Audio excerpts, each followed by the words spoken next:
Well, we'll keep it authentic because that's how we do it every week. I never really tell you what we're talking about. We just do it. So let's break the mold and let's say that we've already started. How are you, mate? Sorry, Mr. Kurtagram, how are you, mate? Good, mate. How are you?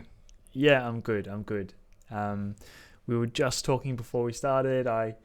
Every day after work, I rush home. I want to be home in time for bath time. That's sort of our little thing that we do every day together. So I just was home a bit late today, but got there in time, gave Zig a bath, stuffed down some food for myself, and here we are.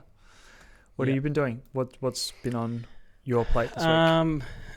Just a bunch of editing. I've finally had, I'd say, the last couple of weeks to catch up on a lot of that. So it feels a little bit weird being so on top of everything, I guess, and not as run into the ground. So I've got a couple of good shoots lined up soon. So I guess the shoots this month, there's a lot more planning in them compared to normal. Normally it would be, date, here's a brief, let's go. Whereas these bigger projects require a lot more pre-production before they actually happen. So that's kind of been nice, and I feel like I don't get to do that very often. So to be able to have the time to actually come up with a better concept or massage whatever the brief is just it's got me excited to actually tackle the projects, rather than just trying to get through them, I guess. So yeah, that's ace, and I can only assume that means it's a little bit of a bigger job, if you've got some time for pre-production and all that stuff. So exactly. that's a trend that we like to see. Quality over quantity. Yeah, exactly. And that's the thing. I listened to your podcast you did last week, and some of the things you said were quite interesting, and I feel like the whole website talk was, I guess, it hit pretty hard, you know what I mean? Because you're right, like I don't have a website, and I guess now that I have a little bit more time up my sleeve and to work on these bigger projects, I feel like it is working for the client, but in the bigger picture, it is working for something that I can really be proud of to put on the website. So time just buys you, I guess, the ability to become better, right? Yeah, because it's hard to become better if you don't have time and you're just cycling through the same stuff day in, day out. Like, you make small progressions, but not as much as, I guess, if I spent 8 hours today, upskilling myself on software or my camera or whatever, I feel like just be more beneficial in the end than booking every single day for every single hour. That's actually so true. Like, there's definitely something to be said about conscious practice, like not just going through the motions, because all the shoots, all the regular clients that you have, that I am guessing, that's the reason that you set yourself up so well and you can book every day, is because you have, a good rotating cast of clients every week, fortnight, month, whatever. But most of those shoots you can sort of do with your eyes closed at this point, where it's like, if there was something that you didn't have in your arsenal or you wanted to learn, like actually having a day to spend researching and conscious practice, actually putting the effort in and having the time to reflect and review on what you're doing, like that goes such a long way. That's part of that 10,000 hours thing. It's like it's not 10,000 hours of just running through the motions. I suppose that all counts, but it's got to be the actual learning and the actual growth happens when you're stretched a little bit, when you're reaching for something slightly outside of your comfort zone. Okay, this week I want to talk a little bit about how to survive a crisis. The sort of, I don't watch the news. I downloaded Instagram and Facebook again this week, and I've had them on my phone, which is a whole other thing, because this morning I caught myself. I woke up and I rolled over and I opened it straight away, and I just was like, oh no, that's what I've been trying to avoid forever. No. Yeah. You're back in the trap. Oh no, I'm going to delete it right after this, I promise. But what I want to talk about is the general chit chat that I have been hearing and feeling and, vibing, particularly down here in Melbourne, is what, I think everyone's preparing for another wave, or, what's the worst case. There's a recession looming, interest rates going up, COVID cases up. And I think everyone is just kind of hoping for the best, but expecting the worst, I suppose. So maybe let's roll that little jingle and we'll get into it. I can't remember how bad. I know you guys didn't have super severe lockdowns in Queensland for the most part, but I suppose where I want to start with this whole thing is what do you do? And I'm just throwing this on you. We haven't spoken about this before, but what do you do if all your work dries up? Have you thought much about that? I guess, this month I have noticed that, the COVID cases have been up, which have, companies, they can't actually get their staff there to the shoot. So it's been pushed. And then, that recession looming, I guess, like it feels like it's inevitable, just with everything that's happening. But I haven't really, thought too much of a plan B realistically, right? Like I think that the amount of the scope of work that we kind of do, Cara and I, it's like one style of work will kind of pick up the slack from the other. I guess, shooting weddings with Cara is actually, it's not that it's a fail safe, but it's something that we really enjoy and that we're passionate about, but it's also something that, even through the pandemic, people were still getting married. So it's like that still is going to happen. So people physically will, even if it's an elopement or whatever, there's still a requirement for that, I guess. So for me, I feel like that's something in the back of my mind that I feel comfortable with, knowing that we wouldn't have to completely just shut up shop if the world was to shut down again, and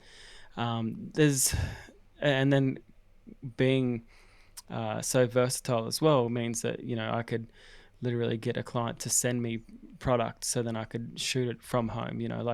If it was a war zone out, not a war zone, but if it was, you couldn't go outside again, well then that's where we can have that home studio set up, and that's probably where we would start to cold call, people or even brands that we might have wanted to work with but never have. So I feel like being proactive would really help that situation. I don't feel like, I can't see me not doing photography or videography. It's like somehow you could just mold or change to shape whatever the industry is doing, right? I don't think I would really just want to stop and then go to, back to drafting or back to being a boilermaker.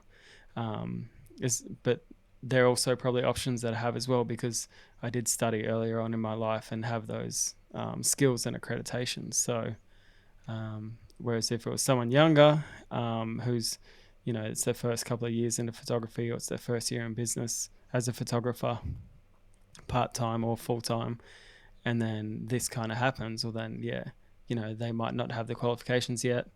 They might have to go work back at Macca's or Coles or whatever, which is totally fine, because I feel like even if it did shut down, you could always come back, right? Yeah. If you had to go work somewhere for 6 months just to get, just to pay your rent, just to get yourself, just stable, I guess, well, then you can always come back. You know, Mm. I don't know. I've probably talked too much there, but I feel like also social media and advertising and marketing, it's now, like, you know, the next 10, 20 years. I feel like that path is probably more solid now than it ever has been. Mm-hmm. I don't know. What's your All thoughts? all very valid points. And Lockie, who was one of my good mates and my housemate during the pandemic, we spoke about this quite a bit as well. And what you just said, worst case, maybe you do have to pick up a couple of shifts a week doing That's fine. something else. There's absolutely no shame in that. I mean, his thing is he's so determined. He's going to be a career musician no matter what happens. He's so determined that's what he's going to do. So his thing is, I'll do whatever I have to do. If I have to work at Woolies on the weekends, I'll do it. And for me now, the situation is a little bit different, and it's just like, I've got Jem and Zig that rely on me now. Obviously Jem's at home, and it's just like I would do whatever I had to do if I had to go and flip burgers. And I really like, there was a thing that I remember you said many weeks ago now, and it was some advice that you were given when you were working at the surf shop, and whichever mentor or photographer or whatever it was said, you don't have to tell anyone that, when you're shooting with your clients, you don't have to tell anyone that you don't do this every single day of the year. It's totally fine and acceptable to have something to supplement that income. Exactly. But it's not even like, it's not that it's fine or you're trying to normalize it. It's just like, it doesn't matter. It actually doesn't matter. Like where your financial income really comes from. Like, just say, I know a designer and he was investing a lot in crypto. Like, he was making way more money on crypto than being a full-time designer. Like, and he didn't have to say, oh, hey, I'm making like 3 times more money a week than I am getting paid at my full-time job. I just don't think it matters. I think if you can rock up, do the job to the best of your ability, and the client is happy, well then, there are circumstances where the client might not have the budget, or, their business shuts down or whatever. But, all in all, you should be able to still generate some kind of work, whether it is you change your path a little bit, so. In fact, I think for most people, I actually think it's quite a good thing. Like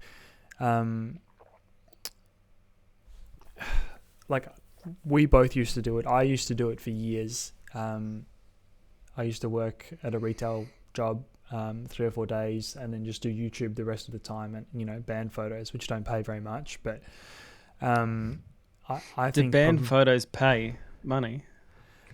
Promos do. Live photography and touring doesn't.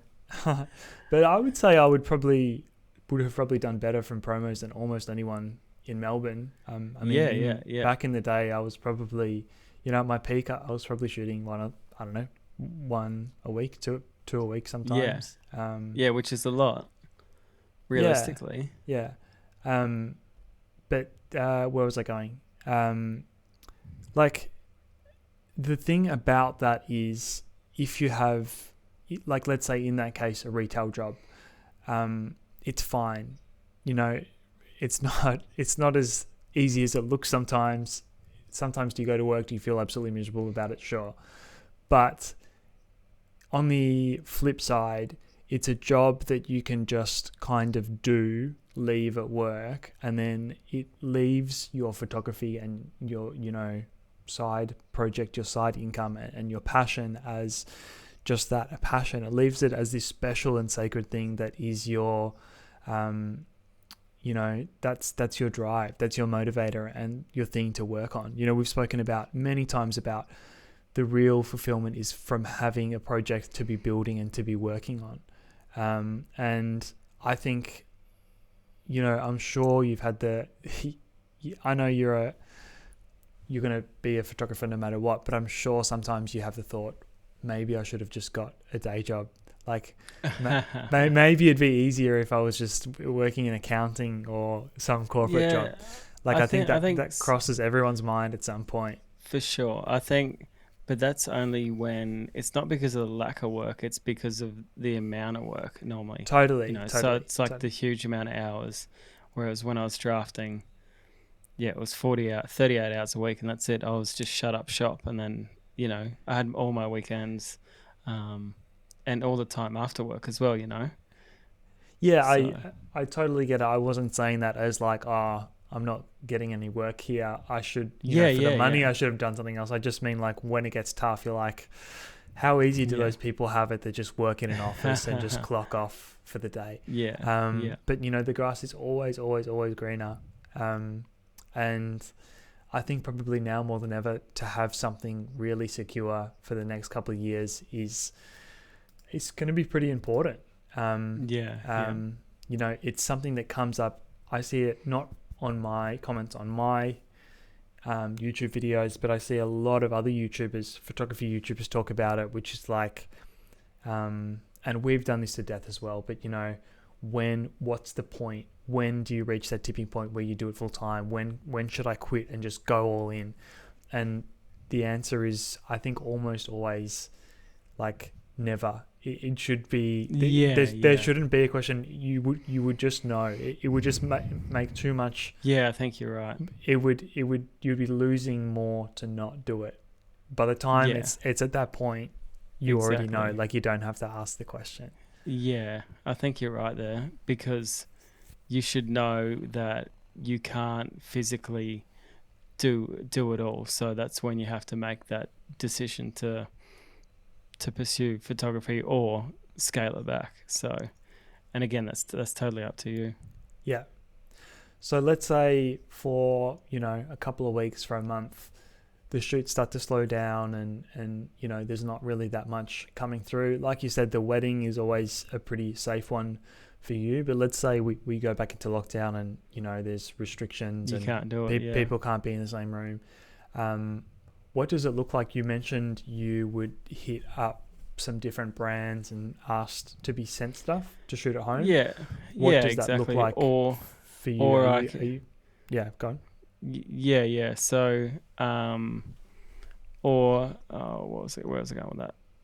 Or I just hit up previous clients that I'd worked with that maybe I haven't touched base with in the last few weeks or month, and then just try and lock something in. What does that message or email look like? What's the just hey, I guess it would be, hey, hope you're doing well. I'm not very good at actually sending emails. I'm good at having a chat. I can ring someone up. I can chat. Exactly. Yeah. But I would still email, because then that way it's kind of just, I never forget dates either. So if it's all in emails, whereas if I chat to someone on the phone, as soon as I hang up, I'll forget everything that was just said. So that's why I usually try to get Cara to send the emails or replies, because everything will be just so much more detailed. And then, whereas me, it's just like, hey, can look it up later. Time, here we go, see ya. Like that's it. It's like 4 words. I've noticed you're a sorry to derail you just very quickly. I've noticed you're a call in the car guy. I love it.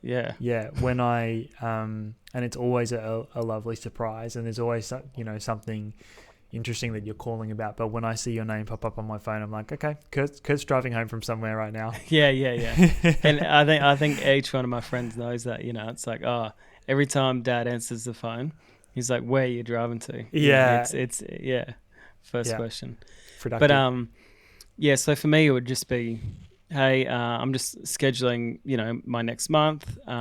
Just wondering if you wanted to lock anything in. Just so I can, schedule in my month realistically. Which I sent an email at the end of last month, just to one of the high schools that I work with. It's a private school, so they're only 15 minutes down the road, but I know that their dates get locked in super early for their sporting events. So for me, that's a good one, just to lock in those dates, months in advance. So then at least if I look at my calendar, I have those dates as well. So that kind of gives you a bit of that sense of security as well. So Is that like athletics or what? yeah, What sort of athletics. sporting events? Yeah, I've actually I started with doing what was the first thing? I think I was doing the rugby, the A side rugby team, and then I went from there to the basketball team, to the athletics day, to their end of year video where the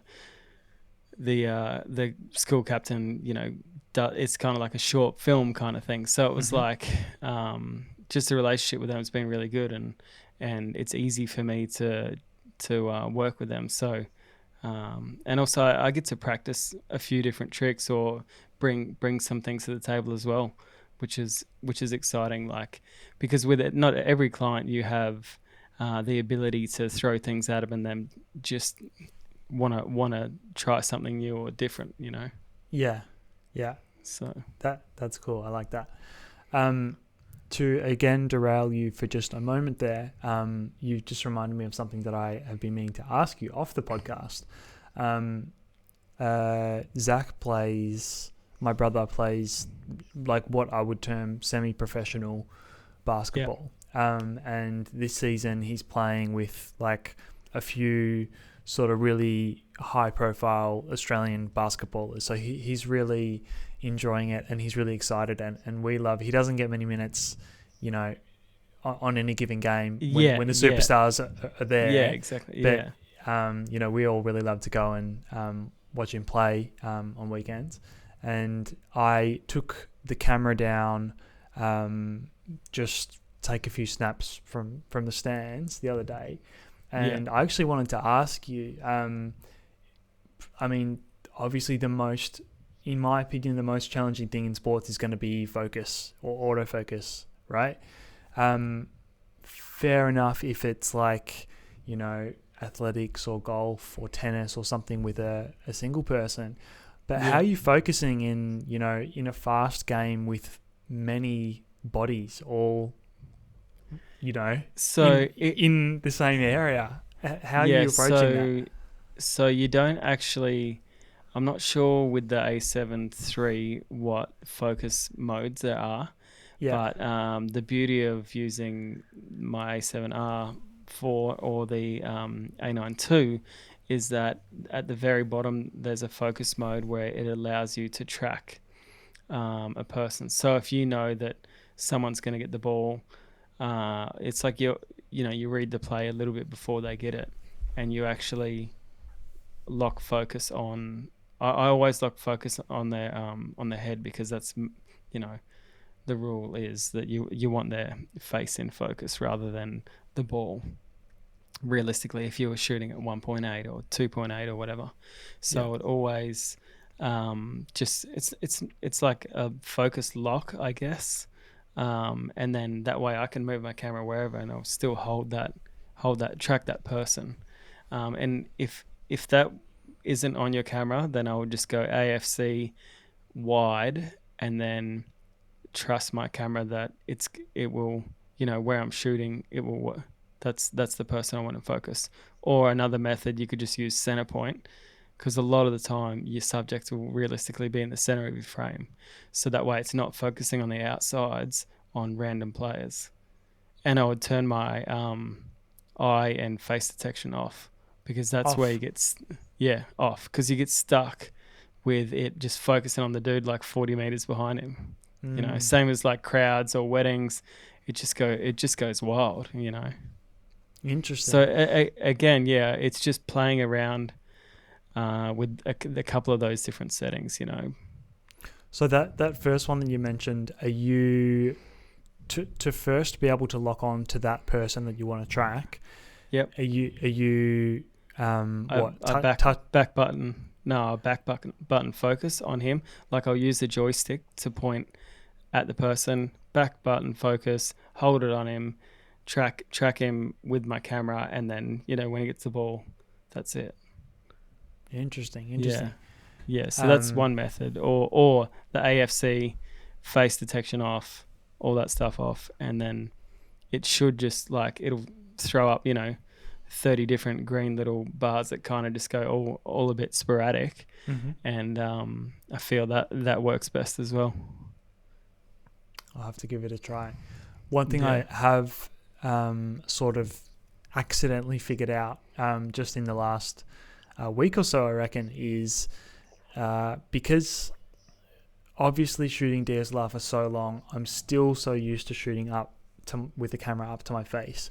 But more recently, I've been shooting mainly because I've been shooting stuff with a GoPro on my chest. And I've been trying to just shoot stuff for videos and for content and whatever. I've kind of gotten in the habit of holding it a bit further out.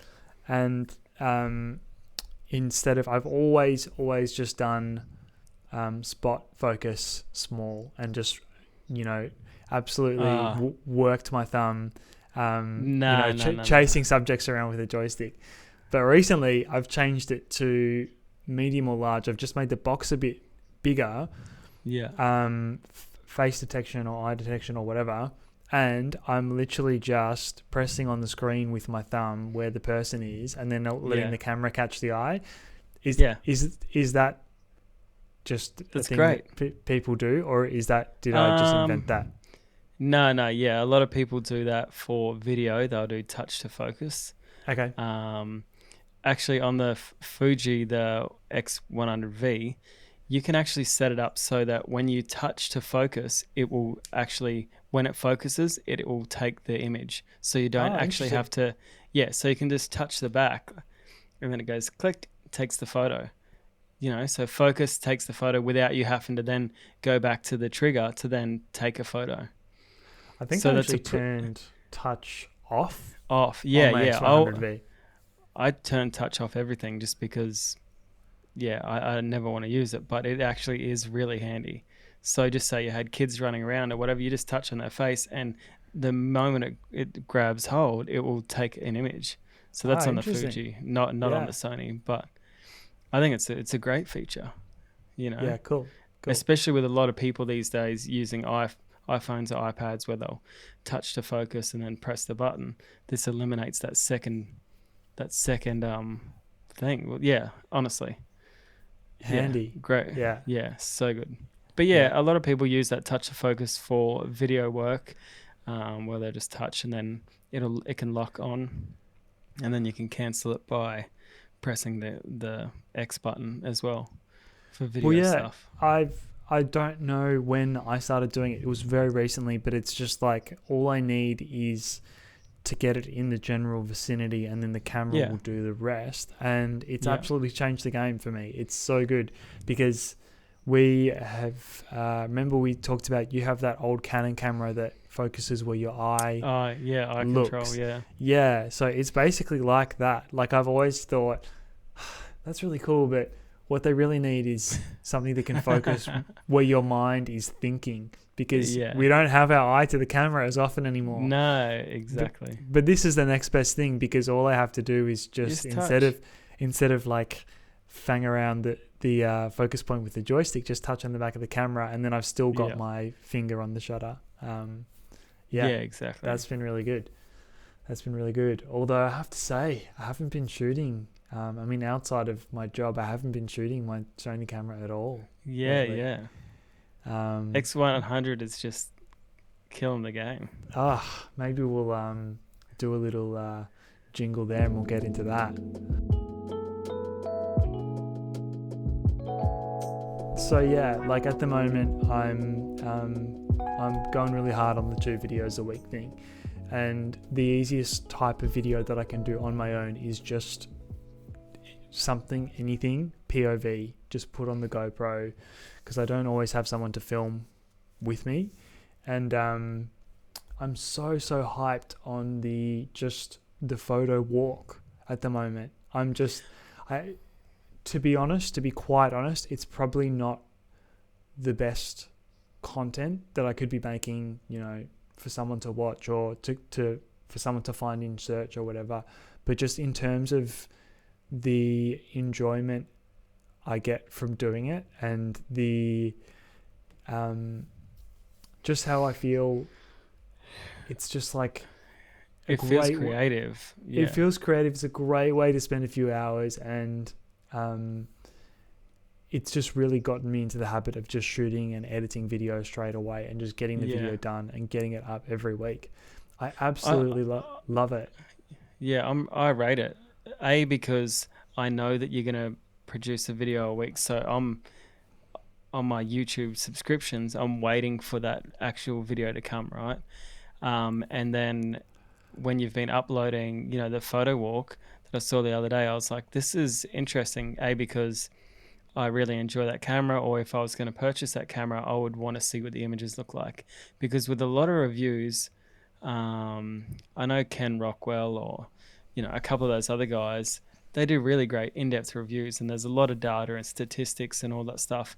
But the images, like, this is my personal opinion, are usually just shitty images of like a leaf or a bloody, it's not, the image doesn't grab me, it's literally just to show the function of the camera, which is all good, well and good, but I want to see something that stands out, or something that I'm like, that looks sick, and that will sell me on the camera, rather than true.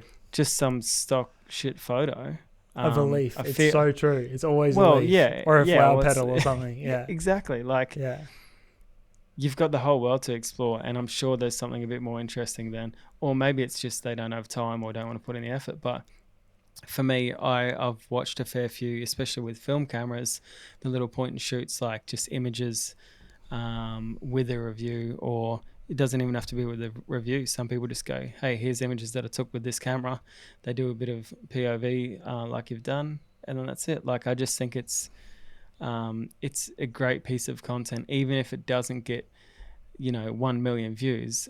I feel like it's still worth producing, because you get that satisfaction of that enjoyment of creating that content, to you really enjoy using that camera, which makes you want to create more content as well. So I think it's good content, even yet though you might think it might be a little bit like you could be doing something better or whatever.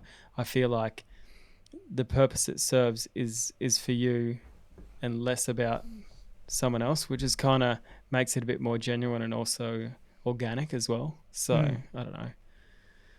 At the moment, but it actually just doesn't matter. I just want to get in the habit of uploading, because every time I do it, I've got the system down quite good now with that sort of content. Not that this is interesting to anyone, but I basically will lay out the whole walk that I do, and then I'll watch it back on half speed, and I'll just put markers every time I can, hear and see the shutter go. And then all I've got to do is just line up the photos with those markers. And then all I do then is just cut out the boring parts of the walk, put some music on it, and it's just so good. And like, video aside, at the moment, I'm getting so much enjoyment out of just getting out there and doing it. I did. Yeah. The reason is because I watched that Roman did a video about the mental health, about doing this for your mental health and how healthy it is as an exercise. And I actually can't thank him enough, and I can't recommend it enough to anyone who is just feeling down on themselves or not in that right, healthy, creative headspace. It's like on yesterday, on Monday, I live in Frankston in Victoria. It's got let's just say not the best reputation. Like, it's a bit of a seedy suburb at the best of times. And the video that I'm editing for this week it's going to be something along the lines of exploring the back streets of Frankston through street photography or something like that. Because Monday morning, creeping around Frankston CBD, there is some characters. There are some interesting creatures lurching around. But you know what? I really enjoyed it. It was. I've never ever done that in my own suburb. I've lived here for 3 or 4 years, and I've never done never done that. So yeah, anyway, I just wanted to put that out there. I've been getting so much enjoyment out of it. I really want to, sometime in the next month or two, I think I'm going to try and organize a group, even if it's just 3, 4, half a dozen of the Melbourne crew, to just meet up somewhere in the city and just go for a walk, and everyone can be part of the video, or we don't even have to do a video. Cool. Just hang out and take pictures. But yeah.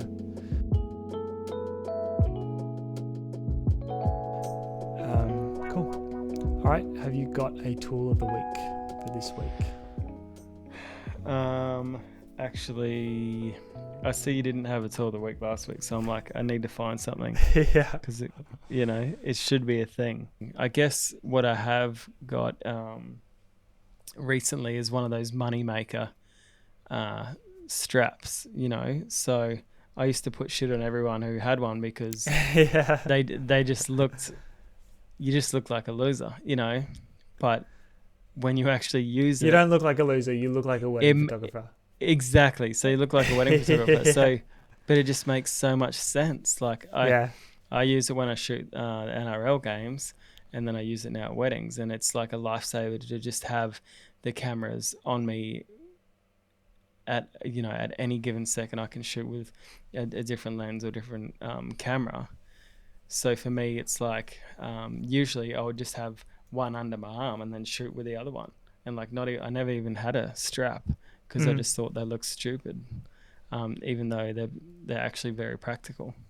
So and I think it was like, if you had the Canon 5D strap with your camera, you just look like such a noob, and that's why I just never wanted a strap, because it's like, you look like it's your first day with a camera, and I don't want to convey that at all, especially if it was like just the Canon one or it's the Sony one that you get stock with the camera. Like I just feel like it was like my first camera kind of. Yeah. For sure. But anyway, so I got one off Etsy, some brand, I can't remember the name of it, but it was $80 or something. It was full leather. It's actually really good.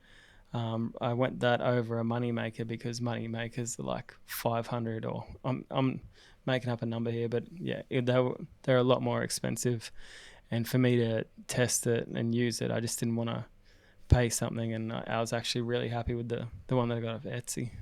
Yeah, awesome, great.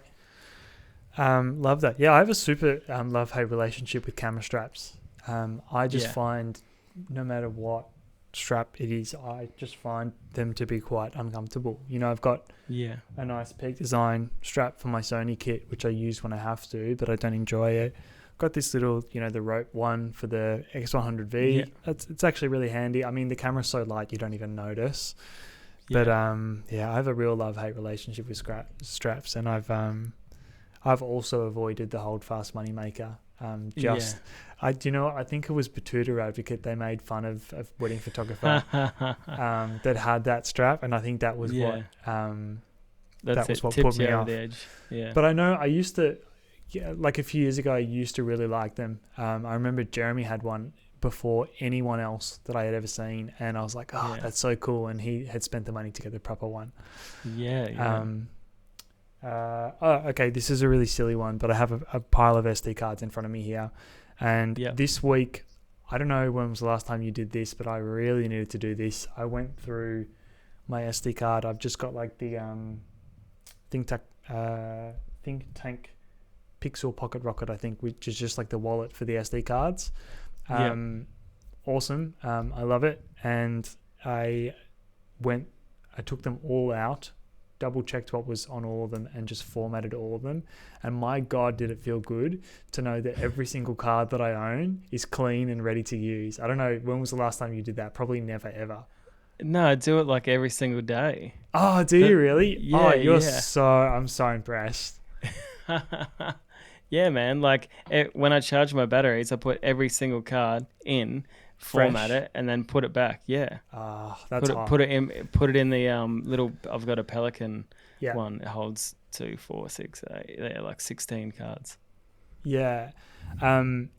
Yeah, oh my god, that felt so good because I do this thing where I'm like, I want to keep the files on the card until I absolutely have to delete them, just in case something goes wrong, hard drive fails, whatever else. I just rotate Yeah. the cards until I come back around, and then, at the end of the week, every single card is backwards inside my Oh, yeah. little SD card holder, because when I use them, I put them in backwards, and it's like, okay, I've shot Yeah. that one, I've shot that one, shot that one, and then they're all like that. So it's like, I don't know what to use.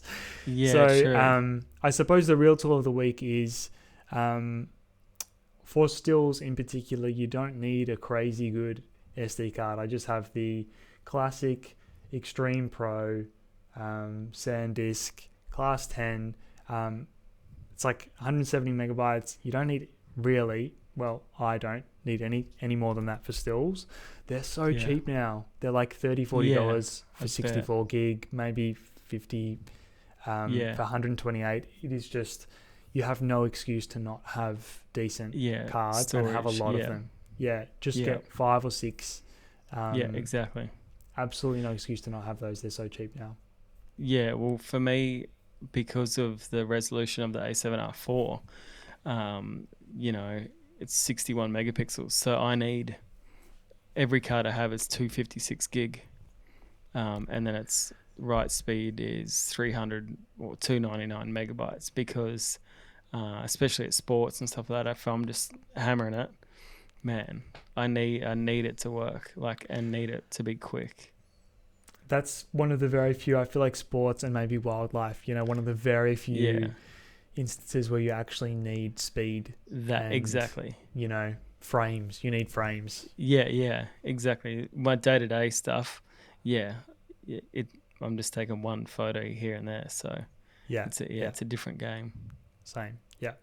All right, let's snap it off there. Let's make it a clean break. Thank you so much for watching. If you've made it this far, I want to bring this back. We used to do this early days, but if you've made it this far, I would really love to see a frog emoji down in the comments, just to let us know who the real ones are, because I think most people probably drift off at some point, but if you're a real one, drop us a frog emoji. Leave a like on this video if you've enjoyed it, subscribe if you haven't already, and we'll see you in the next one. Thanks so much.